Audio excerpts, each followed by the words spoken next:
The old subway train moved through the dark tunnels beneath Neo Angeles like a metal snake. Its lights flickered as it passed under the massive city above. Up there, flying cars zoomed between tall buildings that touched the clouds. Down here, the forgotten people rode the ancient trains. Dorothy Washington sat in the worn plastic seat and watched the tunnel walls flash by through the dirty window. Her brown hands rested on her old purse. At 78 years old, she had seen many things. Her gray hair was pulled back neat and tidy. Her clothes were clean but old. She looked like any other grandmother riding the train home. But Dorothy was not just any grandmother. Long ago, she had worked among the stars. She had helped build cities on distant planets where humans had never lived before. She had stood on alien worlds under strange-colored skies. She had faced creatures with too many teeth and eyes that glowed in the dark, but those days were behind her now. Now she was just an old woman who visited her granddaughter every week. The train car was half empty. Most people rode the fancy hover trains up in the city. Only the poor and the workers used these old subway tunnels. Dorothy did not mind. She had grown up poor. She understood what it meant to count every credit. A few seats away sat a man reading a real paper book. This was strange. Most people used digital tablets or brain implants to read. But this man held an actual book made of paper. He was maybe 50 years old with short dark hair and calm brown eyes. His work clothes were simple blue coveralls. The name tag on his chest said Jake in faded letters. He looked like he fixed broken machines or cleaned floors. Nothing special about him at all. Jake turned a page in his book without looking up. His hands were rough from work but moved with surprising care. There was something about the way he sat. Very still, very aware. Like he was listening to everything around him even while reading. The train carried other passengers too. Two blue-skinned aliens with 4 arms each spoke in their clicking language. They wore the brown uniforms of dock workers. A human woman in a cheap business suit slept in a corner seat. Her briefcase was held tight against her chest even in sleep. Near the back, a family of green lizard-like aliens shared food from a container. The smell was strange but not unpleasant. This was normal life in Neo Angeles. Humans and aliens living together, working together. Some got along fine. Others did not trust each other. But on the subway, everyone just wanted to get home safe. Dorothy looked at her old watch. The numbers glowed green in the dim light. Almost 9 at night. Her granddaughter Lisa lived in the factory district. Dorothy had spent the evening helping Lisa with her homework. Math was hard for the 10-year-old girl, but Dorothy remembered her own school days when she had dreamed of the stars. She always encouraged Lisa to dream big, too. The train slowed as it approached Central Station. More passengers got on. Most were tired workers heading home from late shifts. A group of young human men got on together. They were loud and looked around at the other passengers with hard eyes. One of them had a scar across his left cheek. Another had tattoos covering his arms. Dorothy watched them, but did not stare. She had learned long ago to notice trouble without looking for it. These young men had the walk of people who took what they wanted. Their clothes were too nice for subway riders. That meant they got money in ways that were not legal. The scarred man looked at the alien families and made a face like he smelled something bad. His friends laughed. They spoke in low voices about aliens taking human jobs and cleaning up the city. Dorothy had heard this talk before. Some humans blamed aliens for their problems. It was easier than fixing the real issues. Jake kept reading his book. But Dorothy noticed his shoulders were a little more tense now. His eyes moved across the page slower. He was listening to the young men too. The train started moving again. It would be 15 more minutes to Dorothy's stop. She hoped the troublemakers would get off before then. But they settled into seats near the middle of the car. They were staying for a while. One of the tattooed men pulled out a small device and started playing loud music. Other passengers looked annoyed but said nothing. The blue aliens moved closer together. The sleeping woman woke up and looked nervous. Dorothy sighed quietly. She had faced down creatures on alien worlds that could bite a person in half. But she was old now and alone. These young men were looking for someone weak to bother. She fit that description perfectly. The train entered a long tunnel between stations. The lights inside flickered more. The noise of the wheels on the tracks got louder. This was the oldest part of the subway system. The tunnels here were built over 100 years ago when humans first came to this planet. Dorothy closed her eyes and remembered her first trip to space. She had been younger then than these troublemakers were now, scared but excited, ready to help build a better future among the stars. She had believed humans could be better than they were on Earth. Maybe they could. Maybe they still could. The scarred young man stood up and looked around the car. His eyes stopped on Dorothy. She was old, alone, and looked like she might have some money in her purse. His friends noticed where he was looking. They started to smile in a way that was not friendly. Jake turned another page in his book. He had not looked up once since the troublemakers got on the train. But something about him had changed. The way he breathed, the way he held his shoulders, like a machine getting ready to start working. Dorothy felt her heart beat faster. She had survived alien predators and space pirates and solar storms, but she had been young then, strong then. Now she was just an old woman with medicine bottles in her purse and pictures of her granddaughter. The train kept moving through the dark tunnel. The lights kept flickering, and the scarred man started walking toward Dorothy with slow, careful steps. The scarred young man walked slowly down the aisle toward Dorothy. His name was Marcus Webb, and he was 23 years old. His life had not gone the way he wanted. No job, no money. His little sister needed medicine that cost too much. His mother worked 3 jobs, but it was never enough. Marcus had tried to find honest work, but the aliens got most of the good jobs because they would work for less money. The companies said aliens were more reliable, more grateful. Marcus felt pushed out of his own world. 2 months ago, Marcus had borrowed money from some very dangerous people. They said they would help him. They said all humans should stick together, but their help came with a price that kept getting higher. Now they wanted their money back plus extra.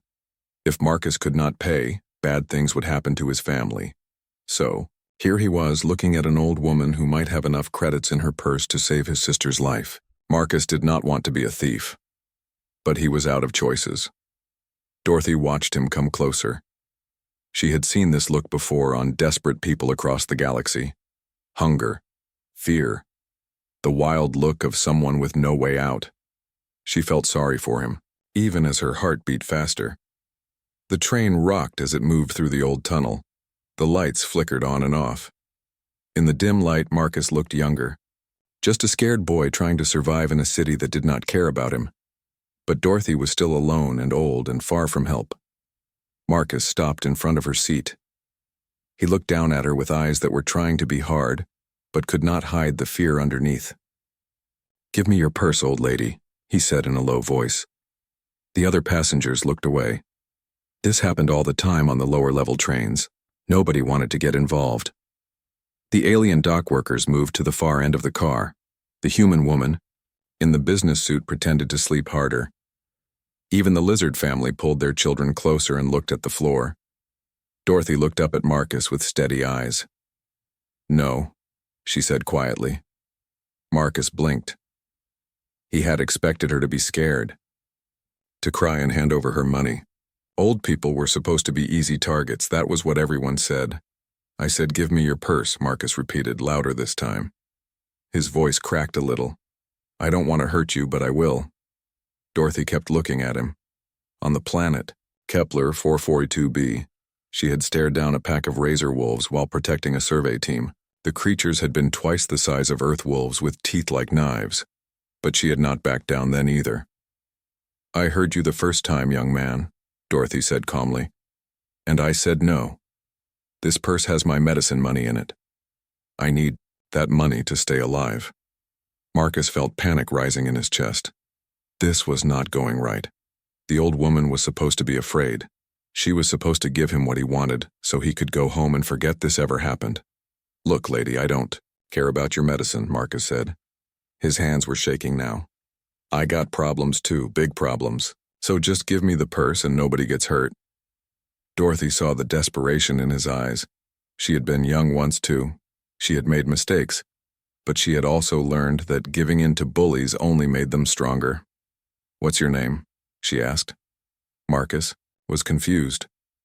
"What? Your name? What do people call you?" That's not important, just give me the money." "My name is Dorothy Washington," she said, like they were meeting at a church social. "I'm 78 years old. I have a granddaughter, named Lisa, who is 10. She wants to be a doctor when she grows up. What about you? Do you have family?" Marcus felt like the train car was spinning. This was not how robberies were supposed to go.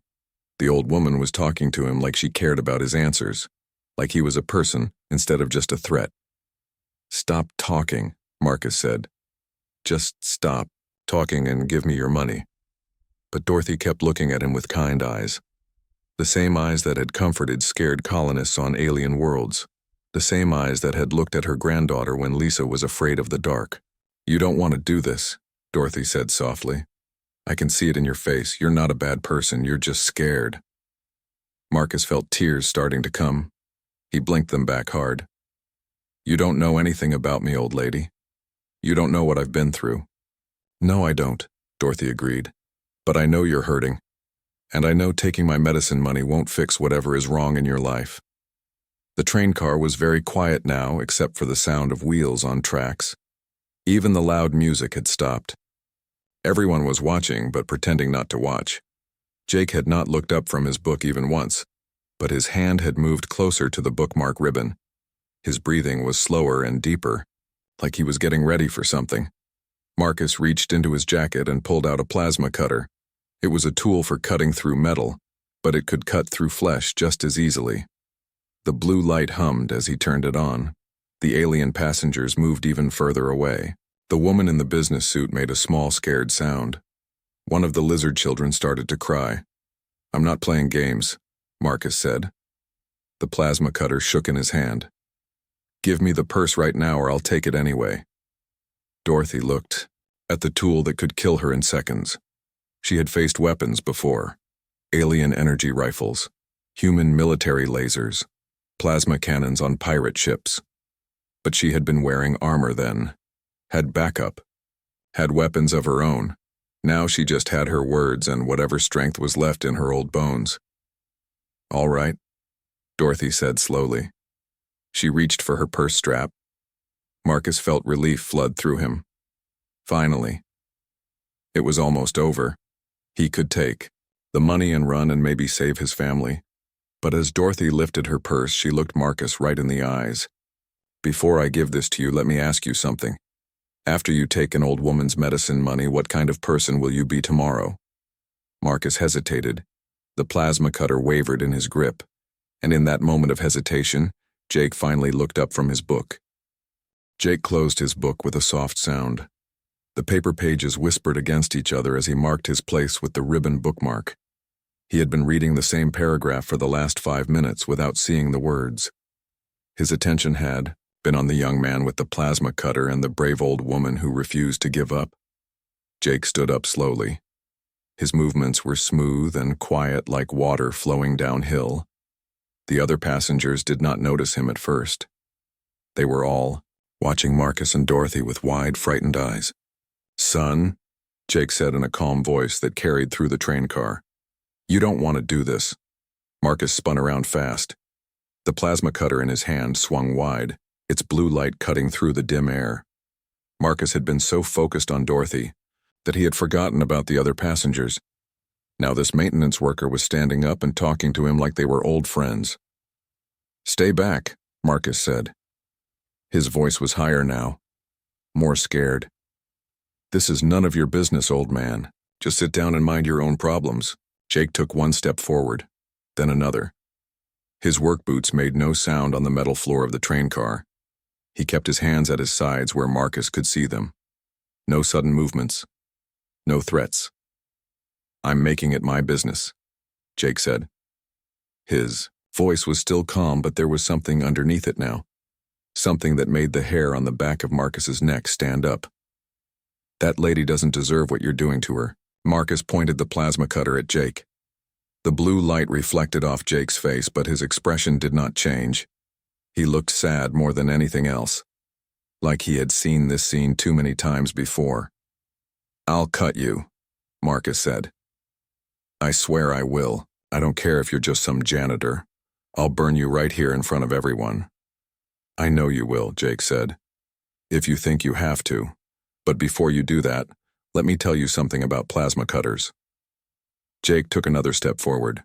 He was only 10 feet away now, close enough that Marcus could see the lines around his eyes, close enough to see that Jake's hands were not shaking at all. "That's a Mark 7 industrial cutter," Jake continued. "Good for cutting through steel, plates up to 3 inches thick. The plasma stream runs at about 20,000 degrees, hot enough to slice through most anything." Marcus was confused. Why was this janitor talking about his weapon like he knew all about it?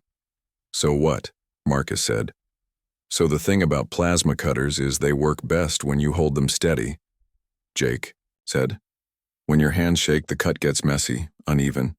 Sometimes the plasma stream goes places you don't want it to go." Jake was right. Marcus's hands were shaking badly now. The blue light from the cutter danced across the walls of the train car like a crazy laser show. "Your hands are shaking, son," Jake said gently. "That makes you dangerous to everyone on this train, including yourself." The alien passengers had moved as far away as they could. The lizard family was pressed against the back wall of the car. The blue-skinned dock workers were whispering prayers in their clicking language. The human woman was crying quietly into her hands. Dorothy watched Jake with new interest. She had noticed his careful movements, the way he talked about the weapon like he knew it personally. This was not just a maintenance worker. This was someone who understood violence in ways most people never would. "I don't care," Marcus said, but his voice was getting smaller. "I need that money. My family needs that money. I can't go home empty-handed." "What's your family's name?" Jake asked. "Why do you care?" "Because I want to know who I'm helping," Jake said. "When I get you out of this mess, I want to know who I'm doing it for." Marcus laughed, but it was not a happy sound. "You're going to help me? You're going to help the guy who's trying to rob an old lady?" "I'm going to help the scared kid who doesn't know what else to do," Jake said. "There's a difference." Jake took another step forward. He was close enough now that Marcus could smell his soap and the metal polish he used on machines. Jake's eyes were brown and calm and very, very old. "You know what I think?" Jake said. "I think you borrowed money from the wrong people. I think they're squeezing you for more than you can pay. I think you're here because someone told you this was your only choice." Marcus felt like Jake could see right through him, like Jake knew exactly what had happened.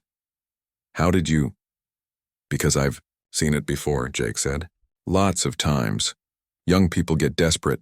They make deals with dangerous folks. Then they end up doing things they never thought they would do." The train rocked as it went around a curve in the tunnel. The lights flickered again. In the strange, shifting light, Jake looked different, older, more serious, like he was remembering things that happened a long time ago. "Put the cutter down, Marcus," Jake said. Marcus jumped. "How do you know my name?" "Your friend back there called you Marcus when you got on the train," Jake said. "But that's not important. What's important is that you still have a choice here." "No, I don't," Marcus said. "You don't understand. These people will hurt my family if I don't pay them. They'll hurt my little sister. Then we'll figure out another way to protect your family," Jake said. "But robbing Dorothy isn't going to solve your problems. It's just going to create new ones." Marcus felt the plasma cutter getting heavy in his hands. He had been holding it up for too long. His arms were tired and his shoulders ached, but he could not put it down. "Not yet. There is no other way," Marcus said. "I tried everything else. Nobody will help people like me. Nobody cares about poor humans anymore." "I care," Jake said. The two words hit Marcus like a punch to the chest. When was the last time anyone had said they cared about him? When was the last time anyone had looked at him like he mattered? "You don't even know me," Marcus whispered. "No," Jake agreed. "But I know what it's like to be young and scared and out of options. I know what it's like to think violence is the only answer to your problems. Jake took one more step forward. He was close enough now that Marcus could have reached out and touched him. Close enough that the plasma cutter could cut him in half before he could blink. The difference is, Jake said quietly, I learned there are always other options. Even when you can't see them. Even when everyone tells you there aren't any. Marcus looked at Jake's face. At his calm eyes and gentle expression. At the way he stood like he was not afraid of anything in the world. Last chance to walk away, son, Jake said. Put the cutter down and we'll figure this out together. Keep it up and things are going to get complicated. Marcus raised the plasma cutter higher. His finger found the trigger. The blue light grew. Brighter. I can't, Marcus said. I'm sorry, but I can't. And then everything happened very fast. Marcus pulled the trigger on the plasma cutter. The blue beam shot out toward Jake's chest. It should have cut him in half. It should have ended the fight before it started. But Jake was not there anymore. He moved like lightning, like wind, like something that was not quite human. 1 second he was standing in front of Marcus talking in his calm voice. The next second he was beside Marcus with his hand on Marcus's wrist. The plasma beam cut through empty air and hit the metal wall of the train car. Sparks flew everywhere. The smell of burned metal filled the air. But Jake was not hurt. He was not even breathing hard. Marcus tried to turn the cutter toward Jake, but his wrist would not move. Jake's grip was like steel, gentle but impossible to break. Marcus pulled and twisted, but Jake's hand stayed locked on his wrist like a machine clamp. Easy now, Jake said in the same calm voice he had used before.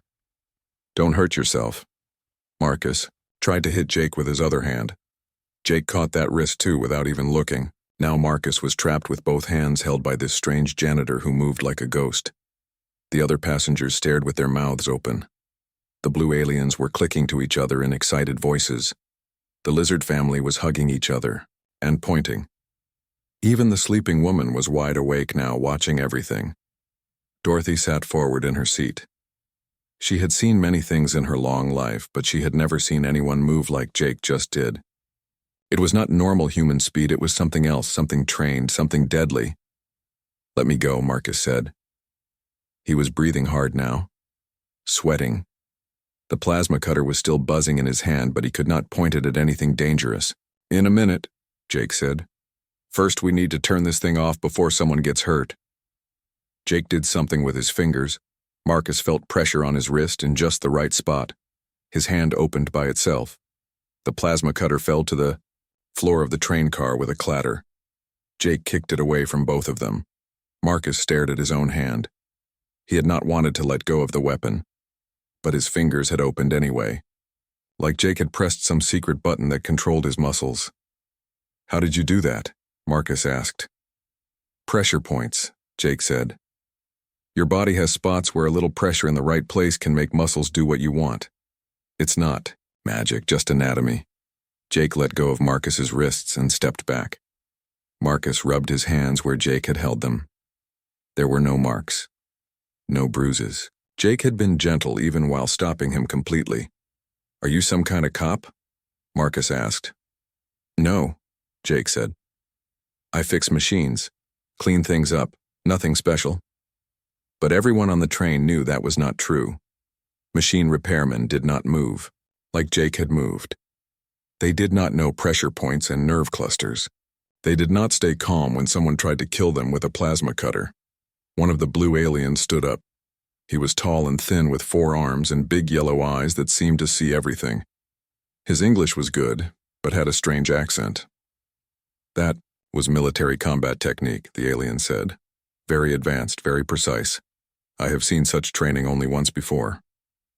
Jake did not answer. He kept his eyes on Marcus, who was still rubbing his wrists and looking confused. Where? Dorothy asked. She was curious now. Her engineer mind wanted to understand what she had just seen. The blue alien looked at Jake for a long moment. Then, he looked at Dorothy.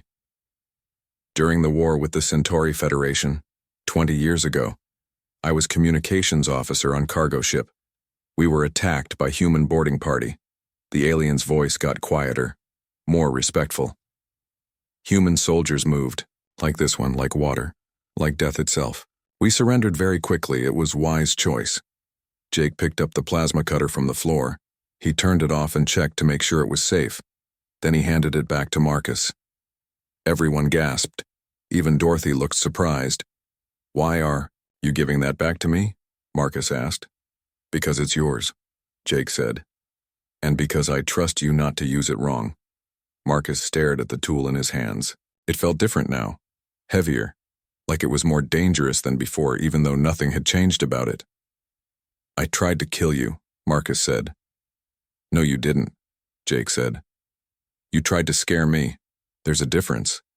If you had really wanted to kill me, you would have aimed for my head, not my chest where I might have armor." Marcus thought about this. Jake was right. He had aimed for the biggest target, not the most deadly one. "You were in the war," Marcus said. It was not a question. Jake sat down in the seat across from Dorothy. He looked tired now, older, like remembering the war had taken something out of him. "A lot of people were in the war," Jake said. "But you were special forces," the blue alien said. He was still standing, still watching Jake with those big yellow eyes. "You were one of the ghost soldiers, the ones who could take whole ships by themselves." Jake looked at the alien for the first time. "What's your name?" "Six Kalar." "I served on the merchant ship Blue Current. You probably do not remember. It was small action, not important." "I remember the Blue Current," Jake said quietly. "You had food supplies for the refugee camps on Kepler 186F. We boarded you because our intelligence said you were carrying weapons." Zix Kalar nodded. "But you found only food and medicine for children. You helped us repair our engine and sent us on our way with apology." "The intelligence was wrong," Jake said. "It happened a lot during the war." Dorothy listened to this conversation with growing understanding. Jake was not just a veteran. He was one of the elite human soldiers that aliens still whispered about. The ones who had ended the war not through destruction, but through surgical precision. Marcus sat down heavily in a nearby seat. The plasma cutter lay across his knees like a sleeping snake. "So what happens now?" Marcus asked. "Do you turn me in? Do you call the police?" Jake shook his head. "Police won't solve your real problem, they'll just create new ones." "Then what?" "Tell me about the people you owe money to," Jake said. "Tell me their names. Tell me how much you owe. Tell me what they threatened to do to your family." Marcus looked around the train car. Everyone was still watching him, but their faces were different now, not afraid anymore, more like they were curious, like they wanted to help. "Why?" Marcus asked. "Because," Jake said, "you're not the first person to get trapped by loan sharks, and you won't be the last. But maybe we can make sure your little sister stays safe while we figure out a better way." The train started to slow down. They were approaching the next station. Soon Marcus would have to decide what to do with the rest of his life. Dorothy reached into her purse and pulled out a small card. "This is my granddaughter's teacher," she said. "She runs a program that helps families in trouble, not charity, real help, jobs and training and legal advice." She handed the card to Marcus. "Her name is Linda Torres. Tell her Dorothy Washington sent you. Tell her you need a chance to start over." Marcus looked at the card, then at Dorothy, then at Jake, who had stopped him without hurting him. "Why are you helping me?" Marcus asked. "I tried to rob you. I tried to hurt you." Dorothy smiled. It was the same smile she had given to scared colonists on distant worlds, warm and strong and full of hope. "Because," she said, "that's what people do for each other. That's what makes us human." The train pulled into Central Station with a long hiss of brakes. The doors opened and cool air flowed into the car. Outside on the platform, people waited to board. Normal people heading home from normal jobs. They had no idea what had just happened in car number 7. Marcus looked at the open doors. He could run, just grab his plasma cutter and disappear into the crowd. Start over somewhere else. But where would he go? The people he owed money to had connections everywhere in the city, and his family was still in danger. "This is my stop," Dorothy said. She stood up slowly and gathered her purse. "Marcus, I want you to have something." She reached into her purse and pulled out a small photo. It showed a young girl with bright eyes and a big smile. She was wearing a school uniform and holding a science project about planets. "This is my granddaughter Lisa," Dorothy said. "She's the same age as your sister. When I look at this picture, I remember why I got up every morning when I was your age. I remember why I worked so hard to make the world better." She handed the photo to Marcus. "Keep this. When you feel like giving up, look at it and remember that there are little girls counting on people like us to make good choices." Marcus took the photo with shaking hands. Lisa looked so much like his sister Amy.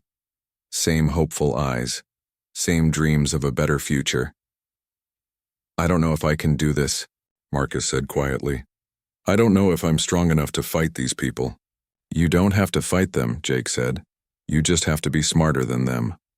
Dorothy walked to the door but stopped before getting off. "Jake, would you mind walking me to the elevator? These old stations make me nervous." Jake nodded and stood up. But before he left, he pulled a business card from his wallet. It was plain white with just a name and phone number. No company logo, no job title. "Call this number tomorrow morning," Jake told Marcus. "Ask for Tony Brennan. Tell him Jake Martinez sent you. Tell him you need work that pays well and doesn't ask too many questions about your past." Marcus looked at the card. "What kind of work?" "Construction, building repair, heavy machinery operation, jobs where they need people who aren't afraid to work hard in dangerous places." "Will they really hire me, even with my record?" "Tony's company hires a lot of veterans," Jake said. "People who understand what it's like to start over. They don't care about your mistakes. They care about whether you show up on time and do good work." Jake started walking toward the door with Dorothy. Then he stopped and looked back. "Marcus," he said, "the people you owe money to, do they have a name?" Marcus hesitated. Then he whispered, "Red Snake Syndicate. They operate out of the warehouse district." Jake's face got very still, very cold. For just a moment, Marcus saw something in Jake's eyes that made him glad they were on the same side. "I know them," Jake said quietly. "We'll talk about that tomorrow." Jake and Dorothy got off the train. Through the window, Marcus watched them walk across the platform. They looked like any grandmother and her helpful neighbor. But Marcus knew better now. These were not ordinary people. The train doors closed, and the train started moving again. Most of the other passengers got off at Central Station. Only a few remained for the ride into the outer districts. The blue alien Zixkalar was still there. So was one of the lizard families. Zixkalar came over and sat across from Marcus. His forearms moved in complex patterns as he talked. Marcus had learned some alien gestures from working in mixed neighborhoods. This one meant respect between equals. "You are very lucky," Zixkalar said in his strange accent. "That human could have killed you in a dozen different ways, but he chose to help you instead." "Why?" Marcus asked. "Why would a soldier help someone who tried to rob an old lady?" Zixkalar was quiet for a moment. His big yellow eyes looked sad and distant. "During the war," he said finally, "I saw humans do terrible things, but I also saw them do wonderful things. They could destroy entire fleets in single battles, but they also risked their lives to save enemy civilians." The alien leaned forward. "Other species fight wars to win territory or resources. Humans fight wars to protect ideas. Ideas about right and wrong, about how people should treat each other." Marcus thought about this. "But the war ended 20 years ago. Why is Jake still helping people?" "Because for humans like him, the war never really ends," Zixkalar said. "They just find new ways to fight for what they believe in." The train reached Marcus's neighborhood. The buildings here were older and shorter than downtown. Most were apartment blocks where working families lived. Some windows were boarded up, some had bars, but people still tried to make their homes look nice with plants and painted doors. Marcus got off the train and walked through streets he had known his whole life.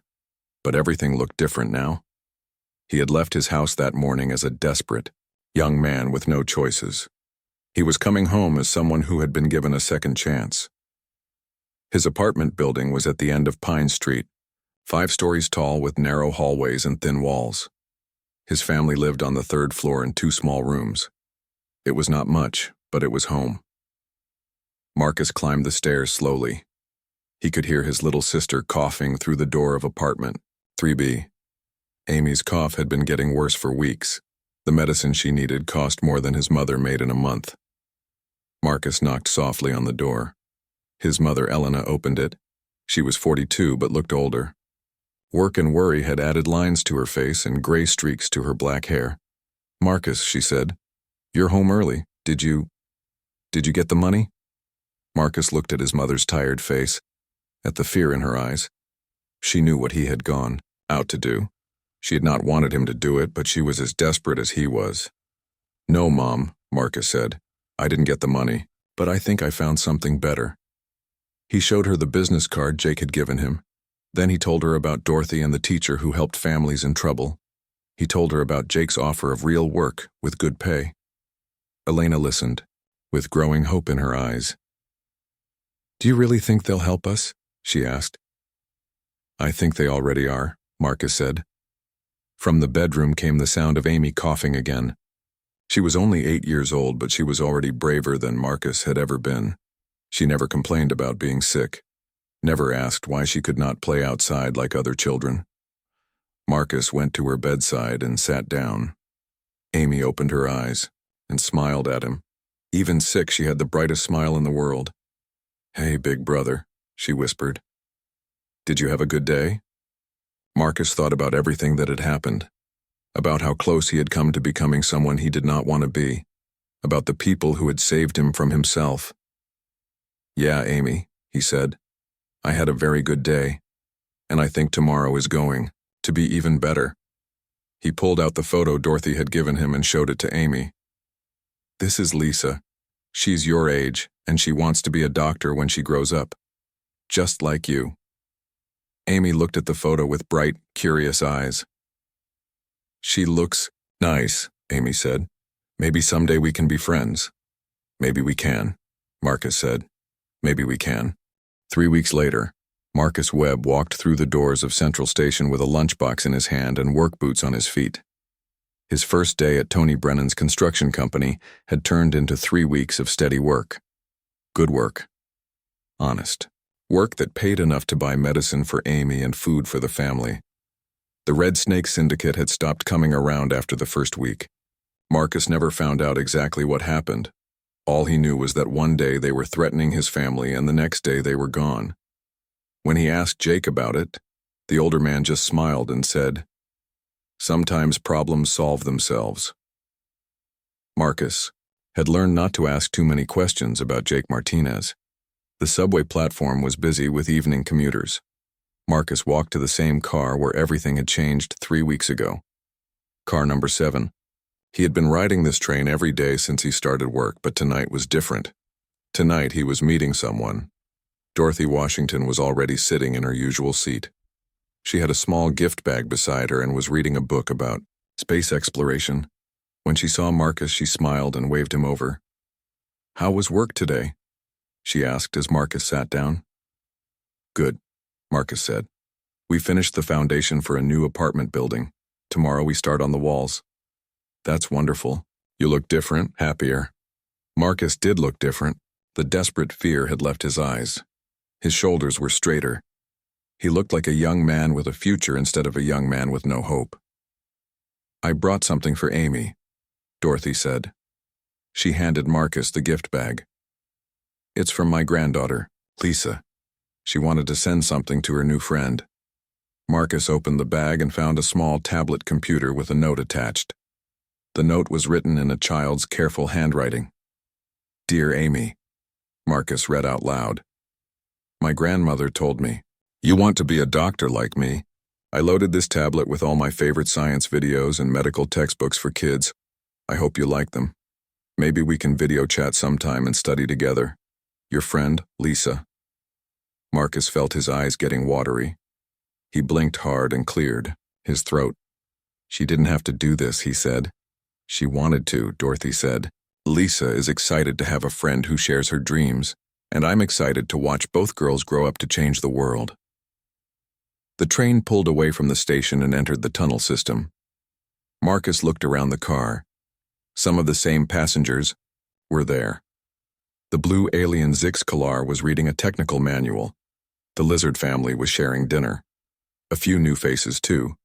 Normal people living normal lives. Dorothy, Marcus said quietly. Can I ask you something? Of course. That night 3 weeks ago, you weren't really afraid, were you? Dorothy smiled. I was terrified. I'm an old woman, Marcus. I can't fight like I used to. But I've learned that fear and courage can exist in the same person at the same time. What do you mean? I mean that being brave doesn't mean you're not scared. It means you do the right thing even when you are scared. The train rocked gently as it moved through the tunnels. Marcus thought about that night. About how Dorothy had refused to give up her purse even with a plasma cutter pointed at her. About how Jake had risked his life to protect a stranger. Why did you help me? Marcus asked. After everything I did. After I threatened you. Dorothy was quiet for a moment. She looked out the window at the dark tunnel walls rushing by. Do you know what I did before I retired? She asked. You were an engineer. You built cities on other planets. That's right. And do you know what the hardest part of that job was? Marcus shook his head. It wasn't designing the buildings or managing the construction crews. It wasn't dealing with alien weather or dangerous wildlife. The hardest part was convincing people that they could build something better than what they had left behind. Dorothy turned to look at Marcus. Her eyes were kind but serious.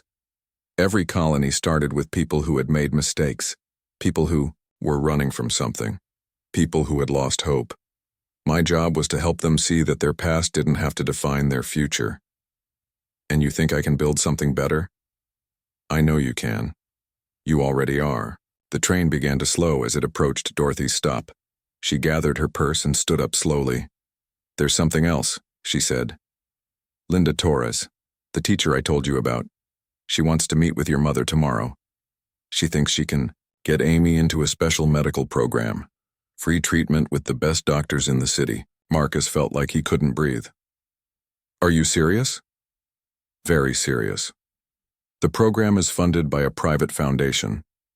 They help children from working families get the medical care they need. What foundation? Dorothy smiled. The Jake Martinez Foundation for At-Risk Youth. Apparently, Jake has been using his military pension to help families like yours for the past 10 years. Marcus stared at her. Jake never mentioned that. Jake doesn't talk about a lot of things, but he does them. Anyway, the train stopped and the doors opened. Dorothy walked to the exit but paused and looked back. Marcus, she said, I want you to remember something. The night we met, you had a choice. You could have hurt me. You could have taken my money and run. But when Jake gave you a different option, you took it.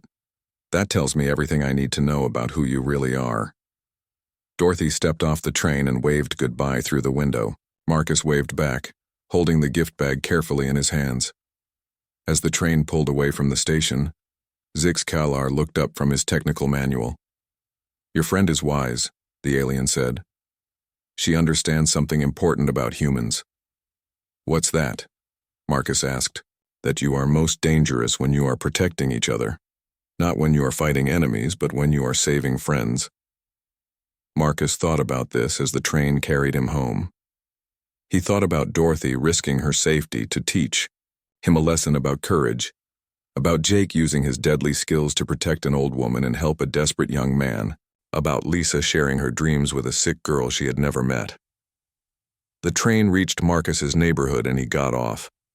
He walked through the familiar streets, but everything still looked different than it had 3 weeks ago. Not because the buildings had changed, but because he had changed. At home, Amy was sitting up in bed reading a book about space medicine. She looked stronger than she had in months. The new medicine was working. Her cough was almost gone and her eyes were bright, with curiosity. Marcus, she said when he walked in. Mom told me about the special doctor program. They're going to help me get completely better. Marcus sat on the edge of her bed and showed her the tablet from Lisa. Amy's eyes grew wide with excitement. She really wants to be my friend? Amy asked. She really does. And maybe someday you can meet in person. Maybe you can both become doctors and work together. Amy hugged the tablet to her chest. I'm going to study so hard. I'm going to learn everything about medicine and space travel and helping people. I know you will, Marcus said. And I'm going to work hard too. We're going to build something better, Amy. Something much better than what we had before. Outside their small apartment, the city lights twinkled like stars. And in the tunnels beneath the city, the old subway trains carried their passengers safely through the dark.